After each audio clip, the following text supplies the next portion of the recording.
Good evening. Good evening. Welcome to the Power Hour show. It's the show brought to you by Perfect Balance Clinic, and the focus here is on runners and matters running. We have dealt with many issues on the show. I brought in many guests on the show, coaches and athletes, essentially just to share what would be matters of pertinency within the running community. Well, running is an activity that comes about because the body has been conditioned to meet the challenge of running. And in our endeavors, to accomplish that state of conditioning, runners of all different events, whether it is on the track or it's on the road, really are out there trying to find the cutting edge, what else they can use within their conditioning regime so they can meet both their physical needs as well as their technical needs. And so the market is awash, really, with all manner of gadgets and accessories that athletes want to use or would like to use, or have been, in some cases, receive the recommendation that they could be able to use, and it would help them meet that one particular need, whether it's just to be able to gain that centimeter, able to gain that millimeter, whether it's to be able to get that millisecond, something to help them increase their performance. So tonight I'm going to be looking at one of the, not so recent, but it's not a very common training tool within track and field because its background is from a different sport. But by and large, slowly but surely, athletes and coaches from the running community, from track and field, are beginning to see some of the benefits, or rather some of the ways in which they could use this training accessory to be able to meet their specific needs. When I come back, we'll be doing that. But for now, let's have a look at just a drill where one such conditioning is necessary and it needs to take place. Go. Wide out. Hey. Wide out. Hey, check that bump, check that glute. Wide out. Hey.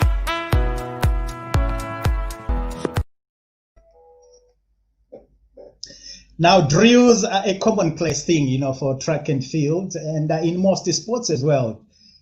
Coaches and athletes use drills to essentially condition the body as well as the mind on the nature and the intensity of movement that is necessary, for that particular sport.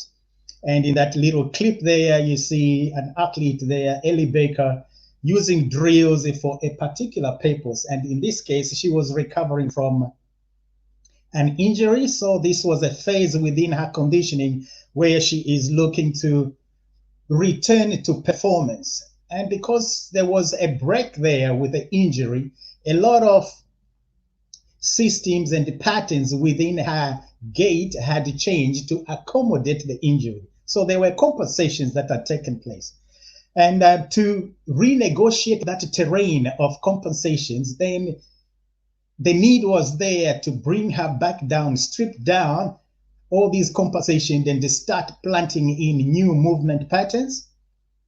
And so that drill there is one of those that we use to try and get the strength necessary within her hip joint where the issue was, and as well as try and activate some of the underactive muscles that would have gone to sleep, if I may call it that, during the period of the injury. Try and bring those to wake up, and those that have become too active, try and quieten them so that there is a balance. There's a symmetry within her movement gait to help her to be able to help her, to move forward. Let's have a look at another drill that Ellie is using to try and make her comeback. Wide out.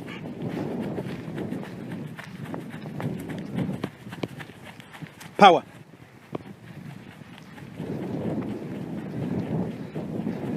Wide out. Power. Shuffle. Pull and pull, pull and pull, pull and pull. A. A.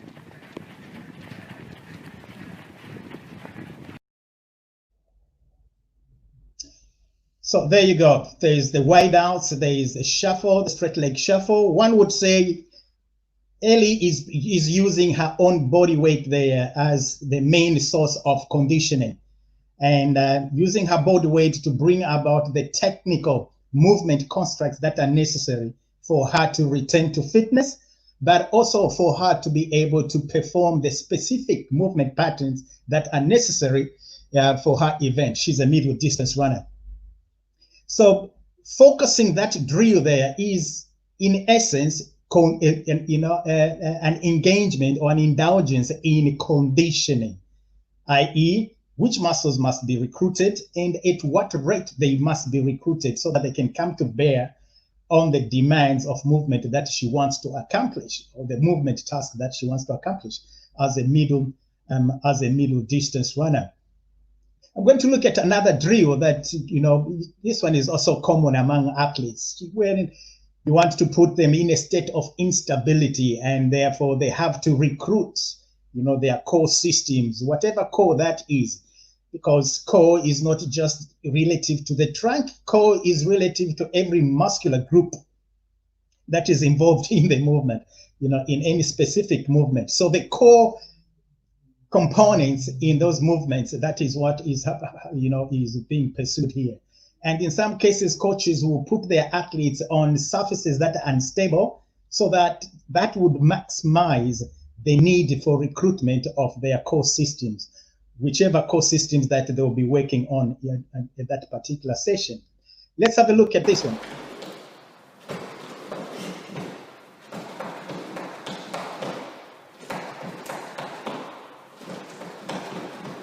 Yeah.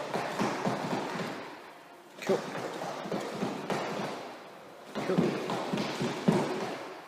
Cool.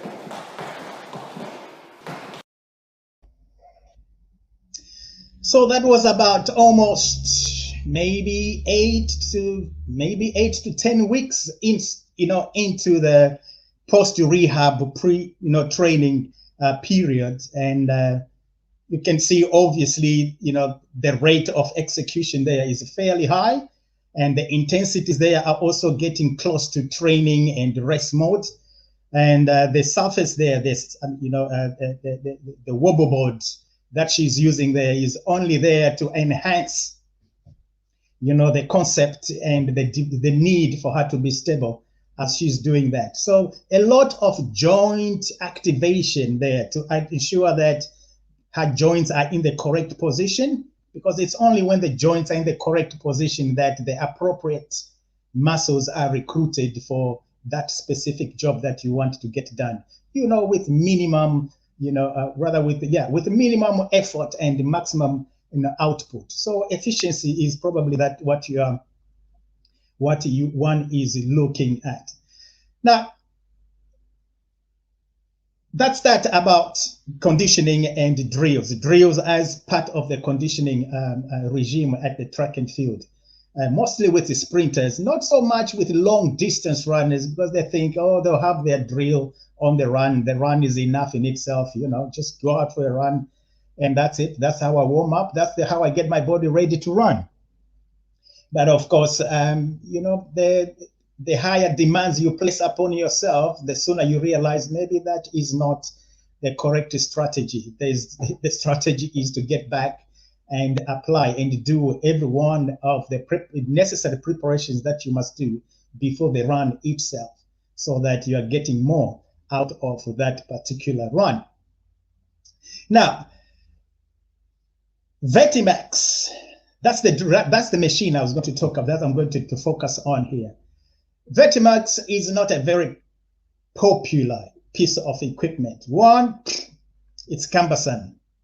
It's a board, a rectangular board, maybe of 1 meter and 1.5 meters that going that way. It's heavy, and so it's not very portable to take to the track and so forth, or to take to the playing field and so forth. It's not an athlete-based accessory because of those reasons. It is not very portable. The athlete has to go to a facility where this equipment is placed or is kept for them to be able to use them. And in most cases, this is found in a gym. That's where you'll find the Vertimax. The Vertimax background is in the States, where it is meant for vertical jump sports, the basketball, the volleyballs, as it were. It's very popular there because of the NBA, the basketball league, and the need for vertical explosive power within that sport. That's when it is used so much.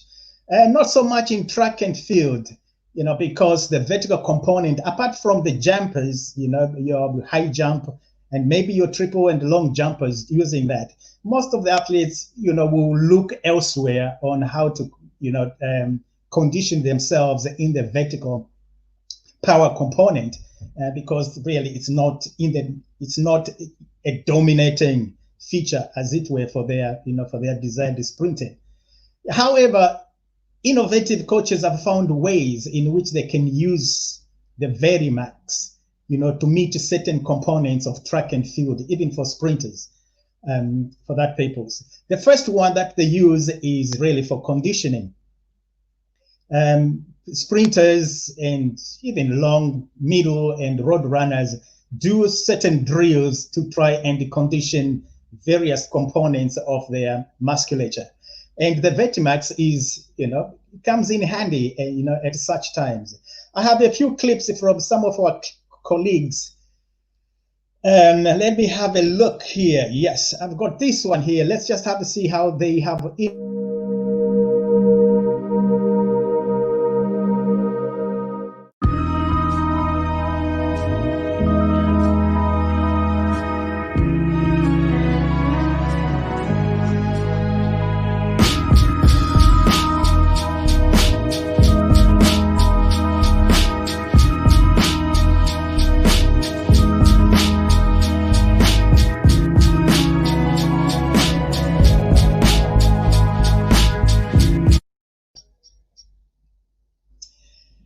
Now, as you can possibly, see there, the Vertimax is essentially a tool that offers elastic resistance. It is a resistance machine, and the resistance training is a huge part of conditioning, for most sports. Now, whereas in the other manner of resistance, probably we're putting on your weights in the gym, which is your barbells and mixing balls and all such accessories that come into that category. The Vertimax resistance regime is all to do with the science behind it is about the constant nature of the tension in the resistance. Whereas in some elastic bands or some resistance situations, the force itself or the tension tends to increase with the movement or decrease with the movement, depending on which way that movement is going. The situation with the Vertimax is that tension is constant, both in the positive direction of the movement as well as in the negative direction of the movement. So in both ends of that muscular behavior or expression, that resistance is applied to the athlete. There are 3 exercises that we saw them do there. The pogo hops. I love the pogo jumps. They're fantastic, really, for activating the ankle joint and the knee joint and the hip joint, in that order. They help to bring about both the flexibility necessary as well as the rigidity necessary, for the ankle joint, especially the ankle joint, to both receive the body weight as well as to take off and release the body weight in a situation where we are taking off or during a run. So I love pogo jumps, and to have to be able to, once an athlete has gone beyond their body weight, as it were. Now you want to increase the resistance there. Now start putting them on the Vertimax with calibrated resistance, which is a good thing that this machine has got. It can calibrate the resistance, to meet the whatever baselines you have established for your athlete. Put that resistance on, and then we start adding in, added resistance for their pogo jumps or whatever drill that you are doing. Now, the one thing that I also find useful with the Verimax is that because of its variability with resistance, it can be used safely, right across the age groups, from youth athletes right up to the professional senior athletes. In that manner. And the research has shown that, well, there are not so many injuries, that come along with using the Vertimax.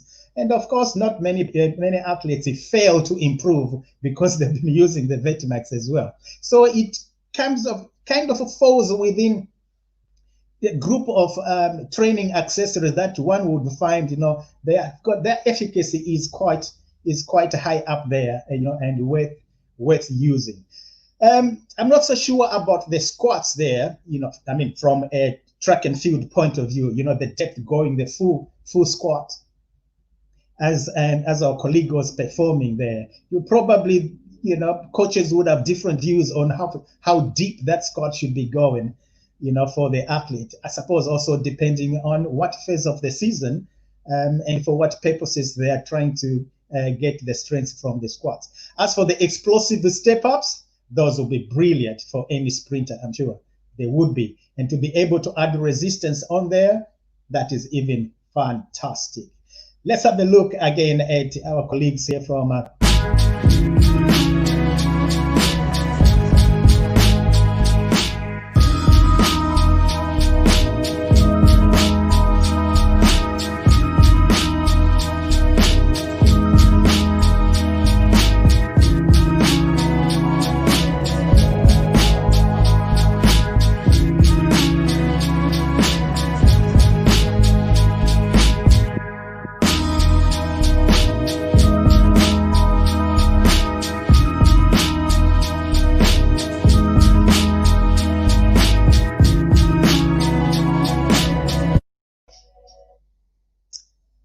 brilliant. As you can possibly see, really the limit of the number of exercises one can do on the Vertimax really is up there. It's just up to one's ingenuity, because it has, almost, I think it's 15 to 17 patented angles in which one can use them, with the bracing that you can do at the hips, on the waist, at the hip, and in the knees. You can do that also, bracing for the arms. Basically, just once one has decided what it is that they want to work on, which muscular components they want to work, and you decide what movement you want to bring in the resistance, you are able to do that on a Vertimax. I've seen from Ignite, the colleagues there from Ignite Training using it, for their side step resistance, which is a movement, important, I suppose, for some sports, and not track and field, but maybe football, rugby, where people are changing direction. That would be, hugely be useful. And of course, the first one they did there was the broad jump. Now that is a powerful exercise. I think it's an exercise that has evolved over the years, from the 60s and 70s, when it used to be frog jumps, as it were, so called. And of course, it has been cleaned up by science over the years now to become a broad jump. And depending on the sport, how deep that athlete goes within that broad jump, and how far they want to go, that is really dependent on that. But again, 2 conditioning exercises there that athletes would find useful, especially in the winter periods, when you are still just building the base of the strength within the muscles, and the ranges of motion within the joints, and the coordination of those joints, of those movements there. So yeah, something there very useful. When I come back, I'm going to look at how I have personally used the Vertimax with some of the athletes that I've been fortunate to work with. When I come back, I'll have a look at that.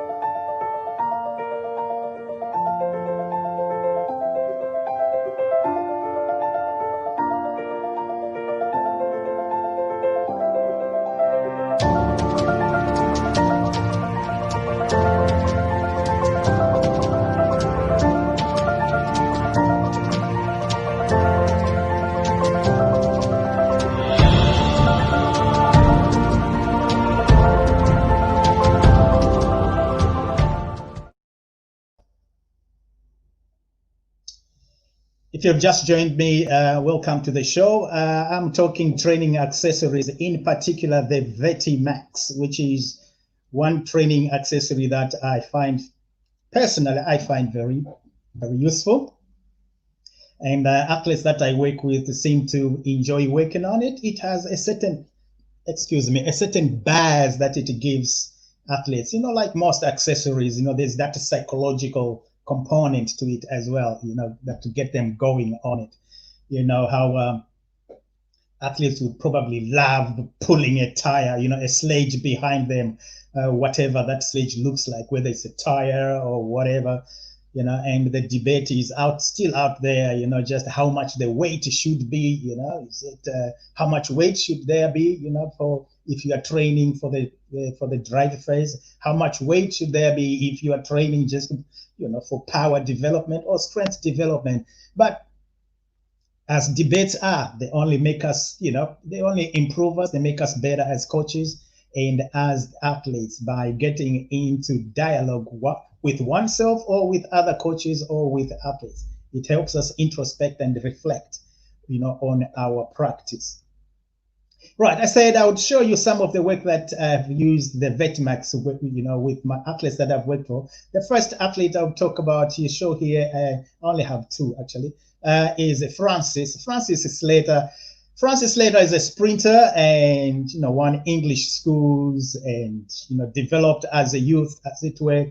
But because of multi-talented, she crossed over to bobsleigh, where, of course, it was her sprinting that made the day, and for her to make the Great Britain team for the Winter Olympics in Sochi. So this is Francis.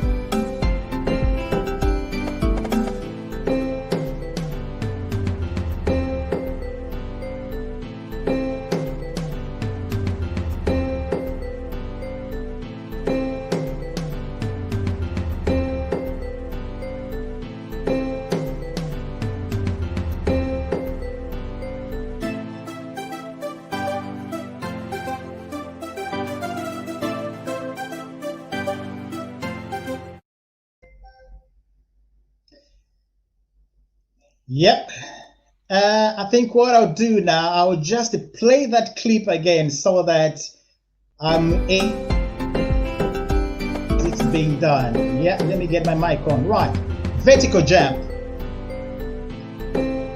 Essentially just dealing with hip extension, and she's trying to apply that in. Now, this as a sprinter, that's what you want to do. Hit the ground and hit it hard. Now, to do that, there's need for the knee to be explosive as you pump the knee back into the chest and back onto the ground again to be able, to hit that. So innovating on the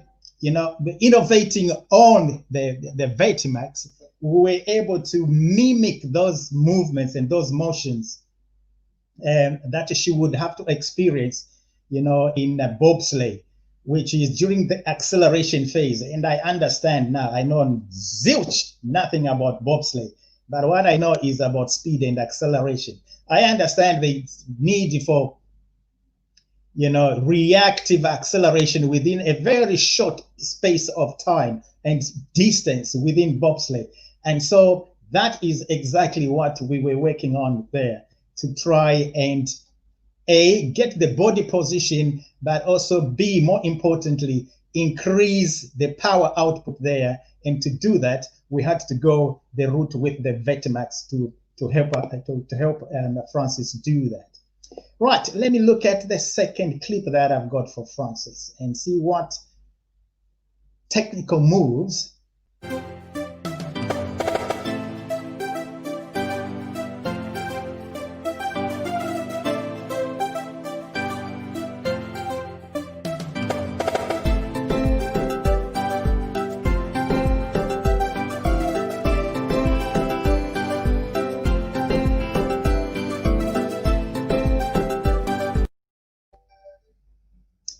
just one more time.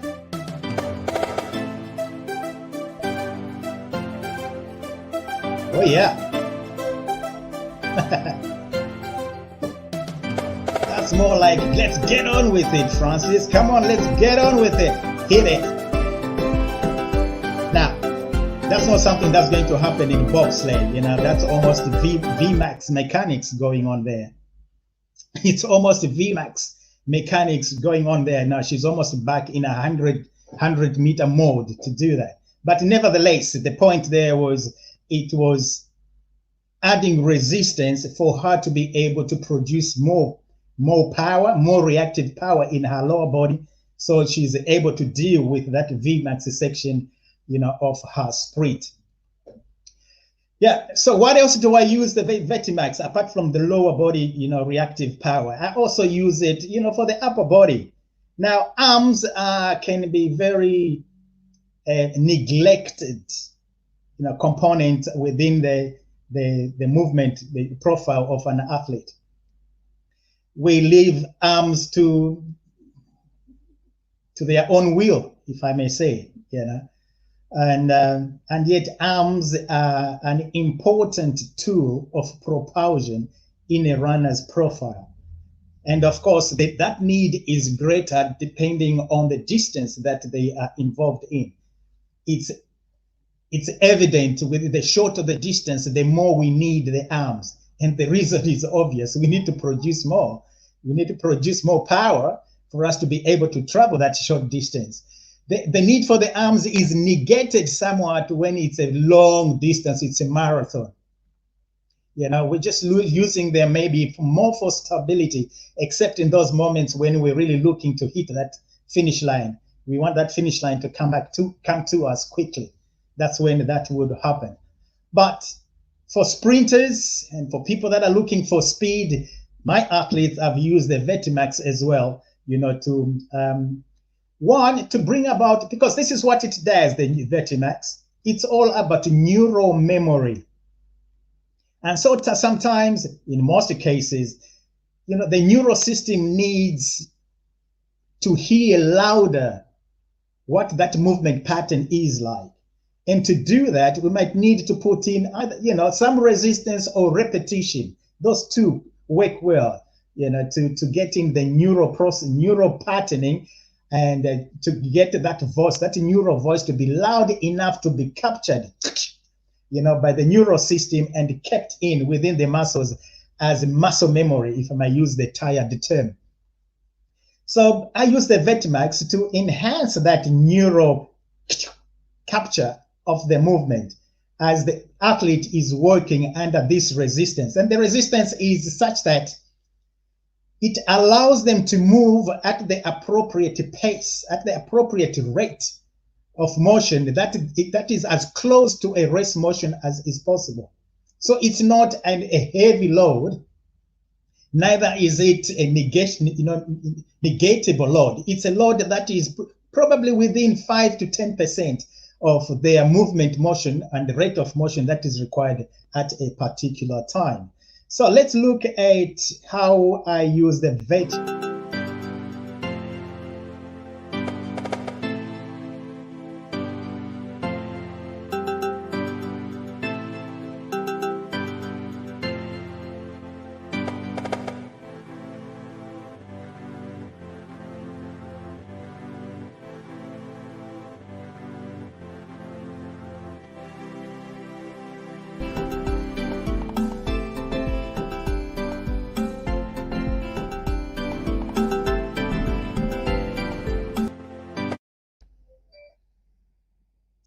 Right. Yeah, two athletes there doing drills, their arm drills they were, but was using straight leg shuffle just to emphasize the need for the backward drive, the punching back of the arm, to help the knee, the negative foot speed, as it were. That is Claire Humphreys and Jody Williams working together there at the Lee Valley High Performance Center in East London. And as you can see, following on that, because the focus is on the arms, that's when you see in one in one instance, there is Jody Williams working on the arms. She's all braced up. I've got the ankle brace, rather, yeah, the wrist bracing is in it, and then she's got the elbow bracing in it. So she's working away. And well, the pace is not really competition or race pace, but it is that phase of the season where we're just beginning to make the neural conditioning and the neural patterning of the arms, so that that pathway, that wiring, if I may call it, is established. And once it is established, we can now start putting in rate of recruitment within that wiring. So well, the voltage, if I may call it that, because there's wiring, there's a conduit for it, we can now increase the voltage, within that wiring, and the arms should be able to drive in the appropriate direction with the appropriate, with the precise angles that are relevant and necessary for her to come to bring about the desired movement in the arms. So that's my experience with the Vertimax. But like all accessories, they're only as good as the athlete that is using them. Can I sit here and vouch that, yeah, this has made an improved 100% improvement to my athletes? I would need a lot of research to validate that. But what I know is that it hasn't failed to improve them. And for me, that is enough. That if a training accessory does not fail to improve an athlete, it probably is helping out in a way, in their desired direction of development. So that's what I use the Vertimax. And the problem with the Vertimax, like I said right at the top of the show, is you can't get it to the track. You have to go to a place where this is.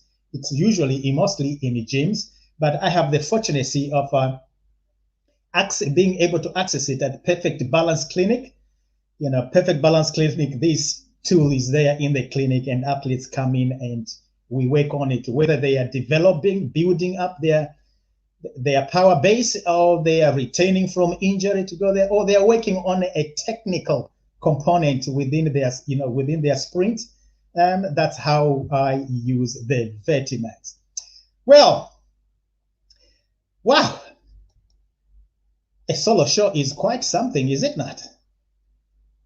Yeah. Well, what's left for me now is to say thank you very much for being part of the show.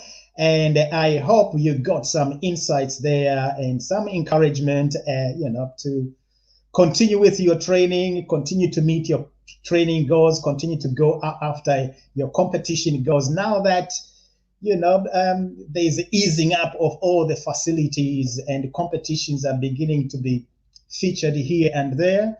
So hope to see you at one of the competitions or one of the coaching conferences in the near future. So from me, it's bye-bye for tonight.